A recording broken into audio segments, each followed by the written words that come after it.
question is how to monetize your passion. And I actually asked through the power of love. And that's kind of a different twist.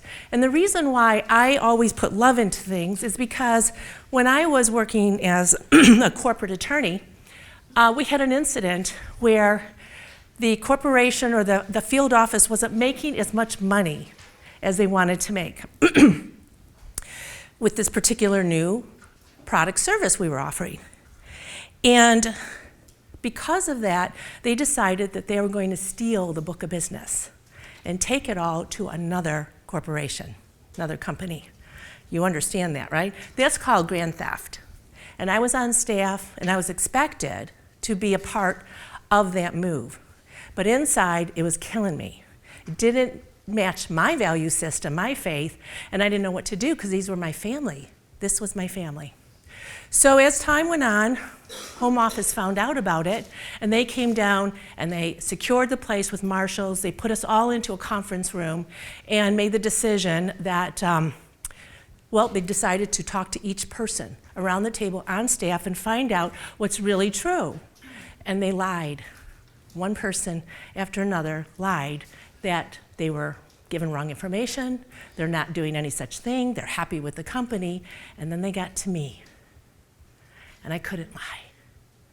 And my heart was racing. I was sweating from every orifice. And I had to tell the truth. And everyone got fired, and I got promoted. I didn't really care. I was so stressed out, I had hair falling out. And what I discovered over the years, and I was a prosecuting attorney also prior to that, and what I've seen is corruption, oppression, people taking advantage, abuse in the marketplace, in the workplace, because of one thing, fear. Fear. Fear of lack, fear of losing position, fear. And any of you who have worked in corporate or in government or in any of those hierarchical associations, you know what I'm talking about. It's fear. I've discovered over the years that the opposite of fear is love, right? It's love. The energy of fear is low level, the vibration is low level, and what do you attract more of, right? Fear. And people who are going to reinforce your fears, right?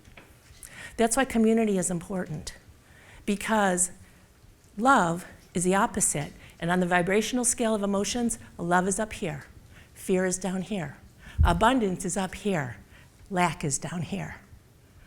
So if we can do everything in our hearts tapped into love, will we not all do better, right? So I'm not going to talk a lot about love in this program. I'm showing the presentation, though I do talk a lot about love in my business, all right? So throughout this, just always apply this power that we have within, and that power is love. You heard about that yesterday, yeah. Okay, so how do we monetize? A lot of people talk about monetizing your passion, right? It's a big deal. A lot of people say, just sign up for this, just sign up for that, do this, do that, right? And I will tell you, I'm going to make it really, really simple. And throughout my journey of how I have come to monetize my passion, make money doing what you love, is by one thing. And that is, you decide. It's really that simple. You decide. By the way, you can open up your notebooks too, and I do have some blanks to fill in for you. Now, the thing is about decision. When you decide, it's almost like, well, what do I decide? How do I decide? How do I make up a decision? And very quickly, I just want to say to you that decisions, when you have a decision that is aligned with love, a decision aligned with love, a decision aligned with purpose, a decision aligned with your passions, with the kind of life you want to create for yourself, right? When you have decisions aligned with that, then making decisions is very powerful. And making decisions is almost easy. All right? But what you need to know is that clarity is power. So if you don't know who you are, you don't know what you want to be doing, You don't know what your purpose and your passion is. You don't know your calling. You don't know your gifts. You don't have clarity about those things. Then how do you even have clarity about how to monetize? Right? All right? Well, that's where I was. I was after I left corporate for all those reasons, I became a stay-home mom.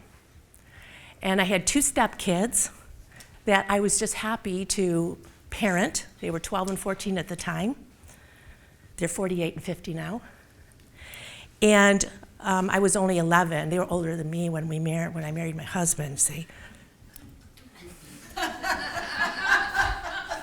I'm thankful that some of you got that.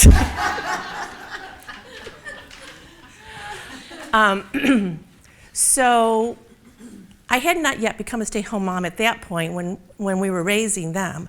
But then we adopted one little baby, and then we adopted another baby. And I decided, I'm done with this whole corporate thing. I never knew that being a mom was the best job I could ever have. And I loved it. And I homeschooled my kids. But when my kids were, my youngest was 15 years old, I decided it was time to get back out there. What am I going to do with my life? Are there any moms that are nearing empty nester stage, or their kids are getting older? Yeah? All right. You'll get there. It's a wonderful thing. Now, some of you have worked all the way through, so you didn't have to struggle like I did at that time. I didn't want to go back into law, and I didn't want to go back into finances and be a cash flow consultant. What I had done for 20 years was counsel and coach in church communities. So wherever we moved, somehow or another, they'd find me. I was like a magnet for problems. There's Maryann. She'll be on the phone with you for 2 hours trying to help you solve your issues. She'll save your marriages. She'll help you with your finances. She will get your kids out of jail, I mean, honestly, you name it. Somebody says, well, what do you specialize in? Life, right? I loved it at first. I hated it after a while, and I had 3 burnouts. Anybody ever have a burnout? Yeah? Okay. High achievers, perfectionist types tend to have burnouts. And we have burnouts because we don't like letting anybody down, right? We don't like disappointing people. We think everything's our job, right? So I think Julie helps with that, don't you, Julie? Yes.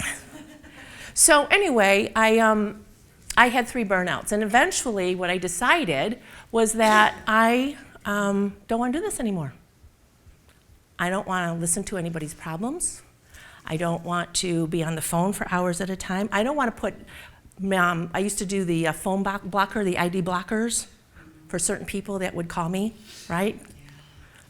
So I did a lot of that. But what happened during that time was I did develop the whole expertise of listening, being alert, listening for the issue. My legal skills came in because one of the things in law is that you actually have you learn how to spot issues, identify issues, and get in deep underneath what's really going on. And I started to do that with people's lives. So what I decided to do was, I was at a conference, my first one ever. I signed up for a program to write a book. And I thought this book was going to be my legacy. But I couldn't get the book written. And they said, well, we'll teach you, we'll launch your business. And I'm like, okay, what's my business? We'll figure it out. Okay, $10,000 more. All right, by the time I had spent $40,000 over 2 years, I had no book, I had no business, and I had no money. So this is what we call epic. Anybody ever have one of those? Maybe several of those? Right? Yep, that was me. Well, what happened after that was an interesting thing. I blamed the coach, I blamed the program, I blamed the mastermind. Now, I had learned how to put up a website, do freebie opt-ins. Now, this is back in 2007, 2008, right? Over 10 years ago. I learned how to do a newsletter. I learned how to do videos online, because videos were the thing. They're still saying that, isn't it? Right? So that's videos are things. So I put up videos. I did fake coaching calls and got fake testimonials. Not really. They were kind of real, but when I compare it to what I do now, they're kind of fake. But it was a way to get started, right? So I did all those things, and I hated every step of the way, and I couldn't get eventually the coach said to me, "Forget the book, Maryann." But that's why I signed up for this. Forget the book. You need to figure out your business. But again, I had no clarity. Epic fail. Loss of money, lots of time, down the drain. Now, after that, because I thought the one thing that is, it couldn't be the program, it couldn't be the coach, it couldn't be all that, I think it's me. I think there's something about how I'm thinking. I think it's my mindset. And the truth is, I was not ready here or here to do that. All right? So I had to make a decision. And we're talking today about the series of decisions that I've made, that many of you have made yourselves or will make, that will help you to move forward. Because you move forward one decision at a time. So the very first decision that I made was, and this is in your book, I decided it all begins with the inner game. And this has followed me throughout the whole 10 years, 11 years I've been doing this. Decide it all begins with the inner game. Honor yourself by creating an invincible mindset and tapping into your spiritual power. All right? I'll give you a minute to write that down.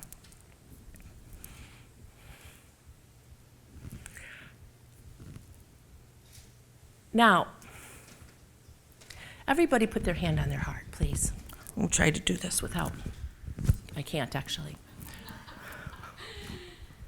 Put your hand on your heart, and I want you to just rub it, just gently. There's power and there's energy in your hands. All right, let's just do a little stimulating heart exercise here. And I don't want you to say this if you don't believe it or you're not deciding it. But I want you to just, if you believe this or you want to believe it, you want to make this decision, can you decide, say with me, I decide, it all begins with the inner game. And I will honor myself by creating an invincible mindset and tapping into my spiritual power. Okay. Doesn't that feel good? Yeah. Decisions feel good. Decisions determine our destiny. Decisions open doors. Decisions open doors. One of the things that I did was I just went on my own spiritual journey. I read everything Carolyn Leaf. Dr. Carolyn Leaf is a neuroscience scientist, and she talks about the difference between love and fear and toxic thoughts and love-based thoughts and how they look different in your brain. I went on a war on fear. I started studying quantum physics and how they related to spirituality, right? So I went through all that. Well, then I came to another crossroads, right? In this period of time, I was getting these downloads from God. I mean, massive downloads from God. And I was seeing that God has favor for every person. Now, I knew that, but I didn't see it. I didn't feel it. I didn't embody it. And I started to see so firmly in my heart that God has got favor for every single human being, no matter what their religion, their background, anything, right? It's not just for the elite. And so I started studying favor, and it transformed me from the inside out. One of the things I struggled with was feeling defective, feeling ugly, feeling like nobody likes me, and it's partly because I grew up Asian in an all-white community. My parents got divorced. I was sexually abused as a child. So I had a ton of little things that said, you're not worthy. You're not good enough. So my life was a long list of accomplishments to prove I was somebody, right?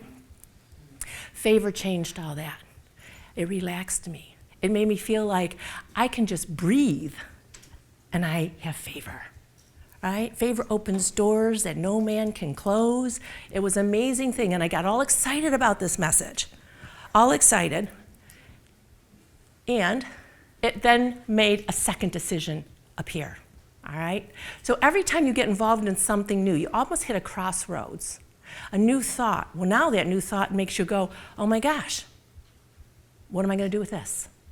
Missy was talking a lot about decisions this morning. You may not have used the word, but you were, right? So I had to decide I had a message worth sharing, that it's magnetic, and I was a worthy messenger. Do you know that's a decision? Before you go out in the world, you have something to share and you need to know it. Everybody has a message to share.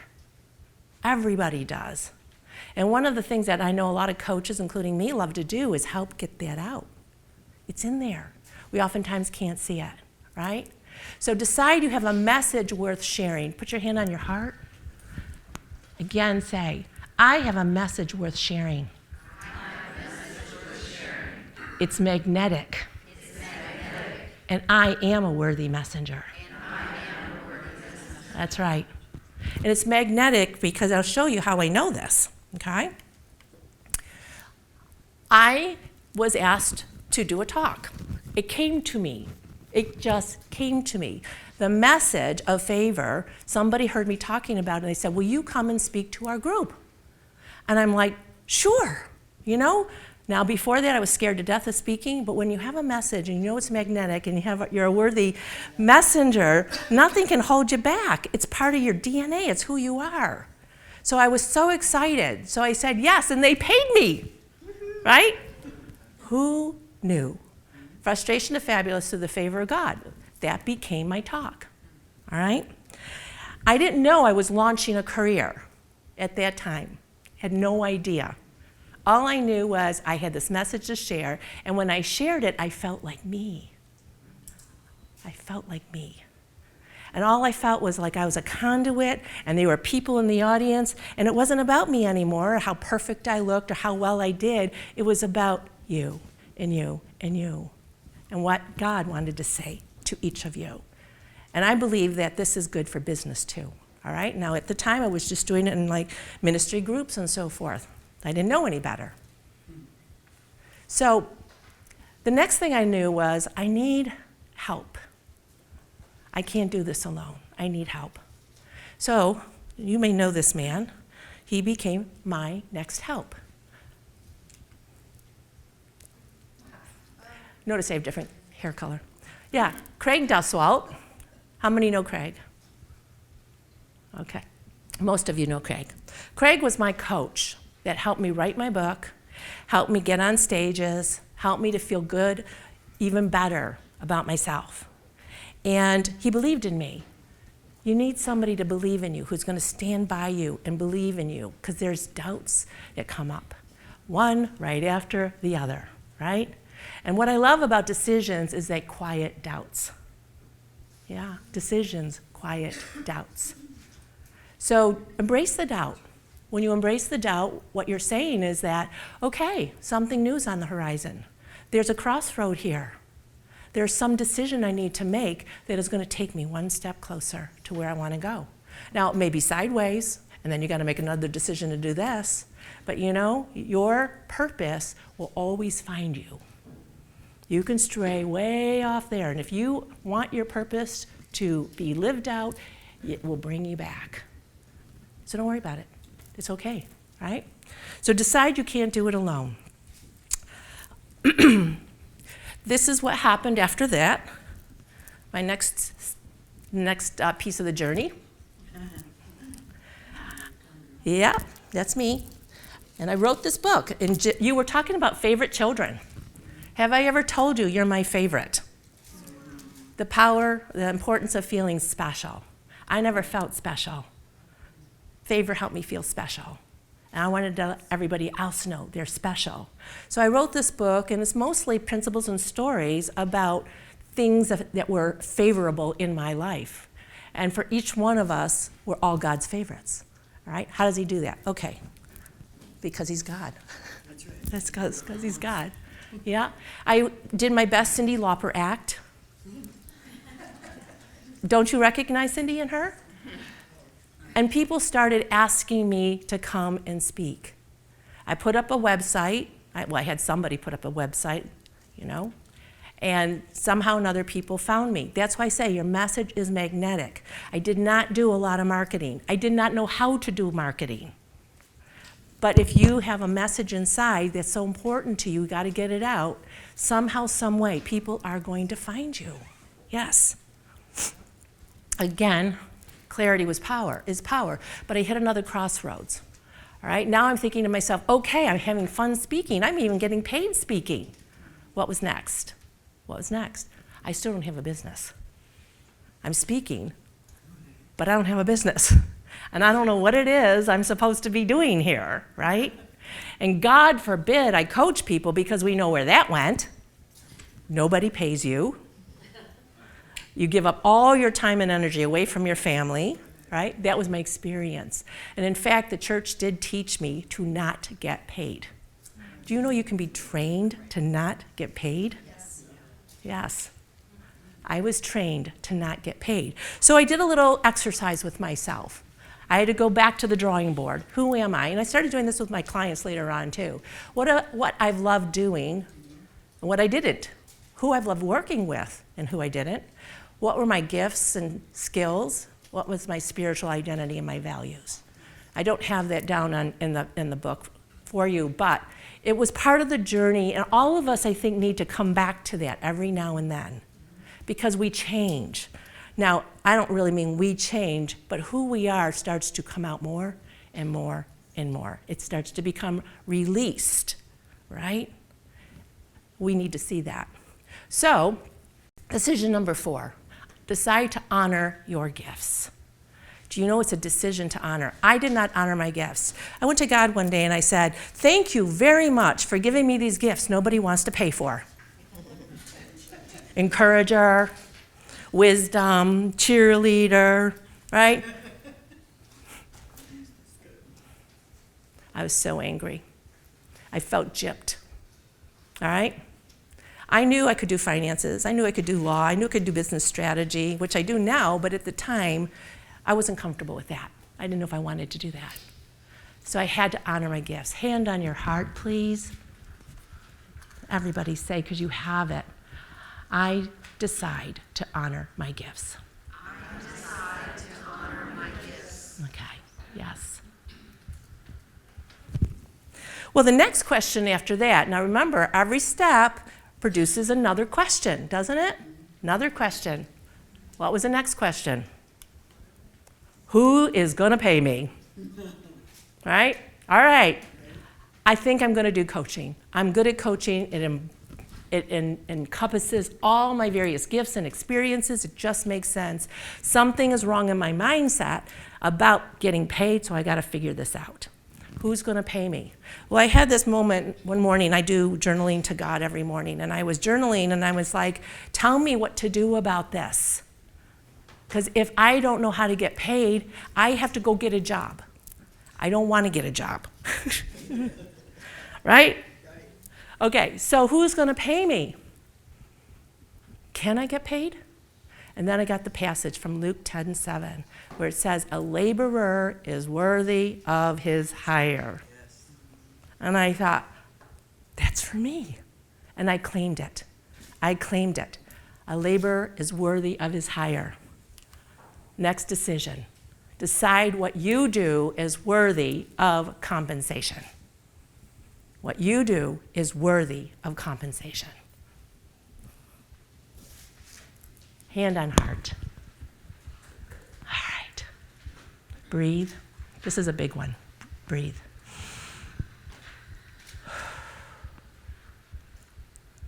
I am worthy of compensation. What I do is worthy of compensation. What I do is worthy of compensation. You decided that, right? You decided that. So, no more free. Okay? That's what I was told. No more free. Well, I was okay with that, though, because I had no clients. I had no prospects. I didn't have to test this in any way. Until I got a phone call. Your message is magnetic. I got a phone call. I've been meaning to call you for 3 months, and Leah told me that you coach, and this is my problem. She lays it out. Can you help me? Then came the dreaded question. The dreaded question. Now, have you ever been in the place where somebody said, how much do you charge, and you start sweating from every part of your body? Where your throat constricts? Where you don't know what to say? Well, that's what happened. That's what happened. It was like this.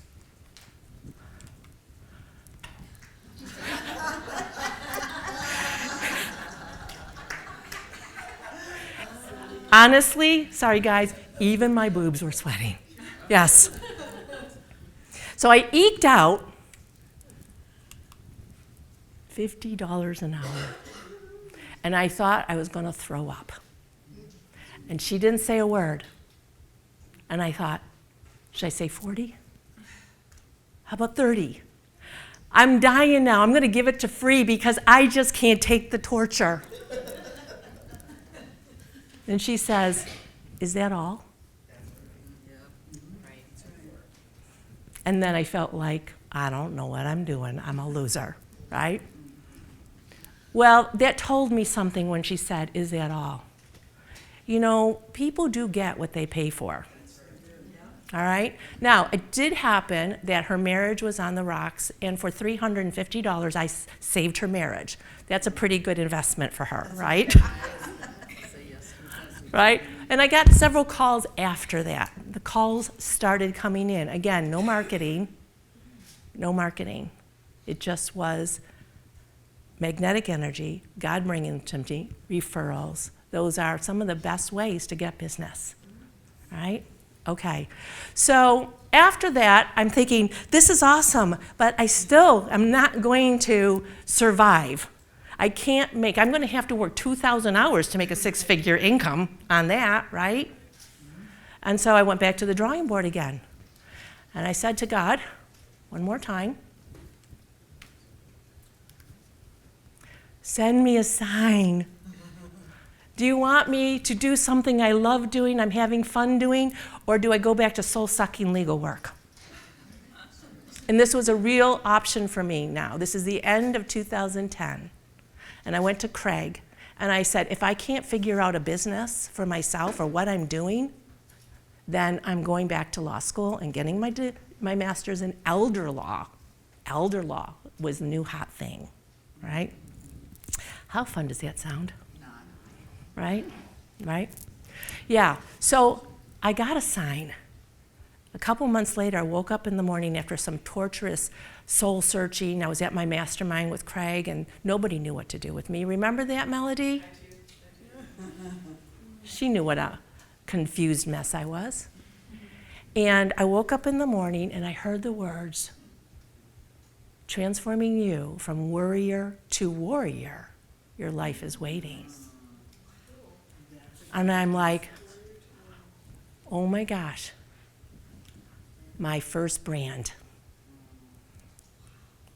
Transforming you from worrier to warrior, your life is waiting. Because if there was one thing I knew about, it was worry. I was the queen of worry. But one of the things Favor had done and my mindset work had done was got me out of it. And I started learning there is a way to not worry, or not 100% of the time. All right? So I recommitted. And that's decision number 6. Decide to commit or renew your commitment. So if you're at a place right now where you're kind of wondering, is this what I'm supposed to be doing? But you know it is. It's just doubt and fear. Then decide. Hand on heart. I decide to renew my commitment. Yes. All right? Now, something that happens, there's 3 things that happen when you make a decision. And the decision in your head and the decision in your heart. 3 things happen. And I don't have that down, but it's really important. You can write it. Number 1, the doors of your mind open. Creativity opens. This is the first thing that happens. The second thing that happens is that you see life differently. It's like you got a different pair of glasses on. And the third thing that happens, and this is my favorite, miracles. Miracles, serendipity, coincidences, people coming out of the woodwork, opportunities coming before you. It's magical, it's beautiful, and it comes when you make decisions, right? Okay, see, how's my time? Okay, not too bad. All right, so here's what happened. I got a speaking engagement, all right? Out of the blue, I won't go into the details, another out of the blue speaking engagement. At that speaking engagement, if everything went wrong that could have gone wrong, went wrong. They narrowed my time, they narrowed what it was I was able to do. I was not able to sell my book until 11 o'clock at night on the second night, right? But I did this crazy thing, and they wouldn't let me take any emails. It was a no-sell event. I couldn't take any emails from anybody, couldn't put them on my list. So I made these things. Now this looks cheesy, but I can't tell you how much money this made for me. Do you ever know the craft paper, right? Craft paper? Made it into a folder, all right? Made it into a folder. And it had my business card on it, all right? To show you here, all right? And it had paper in it with declarations for them. 7 proven strategies to freeing the warrior in you. Then I had my coaching program in it. I had testimonials in it, how to get a hold of me, right? And everybody who came to my table got one. Well, some people actually decided to go onto my website, onto my email list and sign up. And when they did that, Java Jammies and Jesus, that was my newsletter. Very business and professional, isn't it? All right, Java Jammies and Jesus. And the reason I had that was because I hated getting out of my pajamas in the morning. And I would write. Whatever I wrote in my pajamas with my cup of coffee and speaking to the Lord. Okay, so they got on my email list. I didn't know how any of this worked, to tell you the truth. I was like, just whatever was in front of me next. That's what I tried to do. You know, don't try to figure everything out. It doesn't matter, right? It doesn't matter. Yep. So, after that, so from the email list, I decided I'm going to offer a teleseminar. People say to do that. I'm going to try it. Well, I tried it 3 years prior, and nobody came. All right? But this time I thought, just because it didn't work one time doesn't mean it's not going to work another time. So I tried it again, and this time 10 people signed up. At $197, it was a 10-week seminar on, if I don't worry, what do I do instead? Right? You wouldn't think people would pay for that, but they did. After that, from that teleseminar, I sold 8 $1,000 packages. No, I sold 10 $1,000 packages. And at the time, I raised my prices to $125 an hour. So now I was 8 sessions. And this time I figured out people need commitment. So I'm not going to do less than a certain number of sessions. So 8 sessions for $1,000, and it turned into $10,000. And I thought, that little cheap idea here, right? And then it went on, and I got more referrals and more referrals and more referrals. And that's kind of how my business started. So one of the decisions is learn to embrace business skills. Okay? It's fun to do what we do and to speak and to encourage people and love on them, but at some point we got to learn business skills. And that's what I had been doing. Now, I didn't actually know I was deciding to do that. A lot of times your decisions, you don't know you're making them, But if you look back, you can see there are decisions in your life that have changed your course of your life, right? And that's what I want to challenge each of you to do. Start paying attention to the roadblocks, because that requires a decision. The crossroads, that requires a decision. The doubt, that requires a decision, all right? And you make the decision here and here before you do. So when I talk about decisions, I'm talking about decisions about who you are, all right? The decision that I am worthy. I can't do it alone, and it's okay. The decision that I've got a message. So there's decisions about that determine the decision to do. Does that make sense? Yes. All right? Okay. So here I am, I'm on the road, but I still am getting roadblocks. Well, what I discovered was you do all along, right? You get all, it's nothing wrong with you. But sometimes you think it's wrong with you. What will hinder all your best efforts? Please do not judge me for this, but I feel like this is the best. Do it. Give it to us. We're ready. We can take it. We're ready. In a Tiffany box. It's awesome. In a Tiffany box. You know what? I call this poop in the pretty box. And sometimes we need somebody to help you get rid of it. For many people, I am the official pooper scooper. That's right, I'm the official pooper scooper. Because what happens is when we don't address the poop in the box, which is really covering a beautiful jewel, right? We put all the pretty packaging on top of it. And here's another thing. I do not like affirmations. I was the affirmation queen. I had them posted everywhere. But if you have poop in the box and your affirmation is just covering over the poop, it's still going to stink. It's still going to stink. All right? So what you need to do is be brave, take the top off, look inside, do a deep dive with somebody who knows how to do this. And there are many people in this room who know how to do this. Somebody who knows how to very gently and kindly say, do you still want this? Do ya? Right? Because once you get rid of that, all kinds of doors open. Stress. If you have stress in your life, it's inner conflict. It's because you believe one thing that's positive, and you believe another thing that's not. That's inner conflict, and they war against each other, and that's what stress is. All right?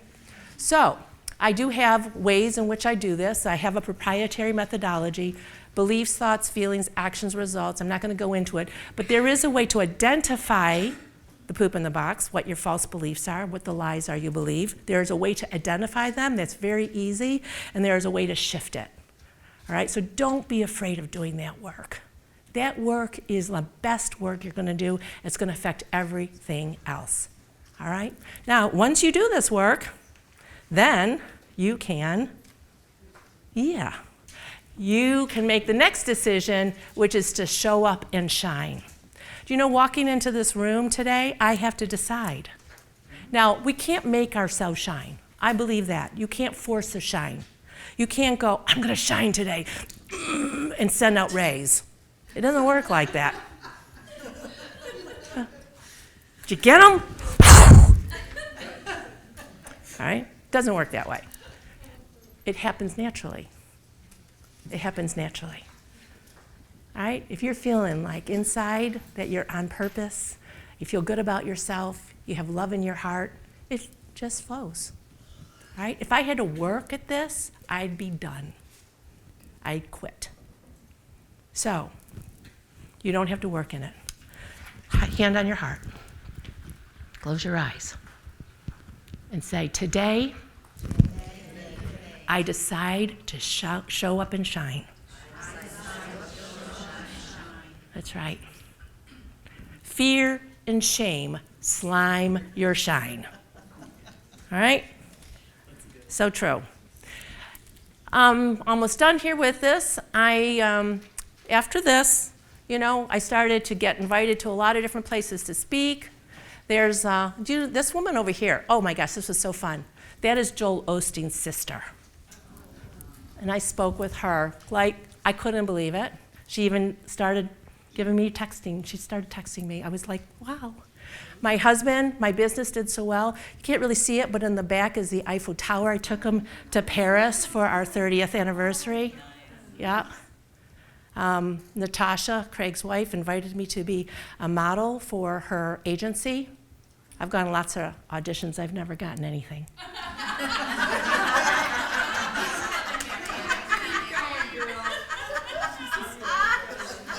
I'm quitting. But you know what? I wanted to do events like Tony's doing events, and I started having them down at the Lowe's Coronado Bay Resort, luxury retreats, where it's just downloading, and it's hearing, and it's regrouping. I loved it. Haven't done one. My husband had cancer in 2016. He had a melanoma in his brain, and last year he was deemed completely and totally healed. Yes. And the final decision for this is decide this is an adventurous joyride. So allow yourself to have fun and experiment. Hand on your heart. Say, today I decide. I'm on an adventurous joyride. So I'm going to allow myself to have fun and experiment.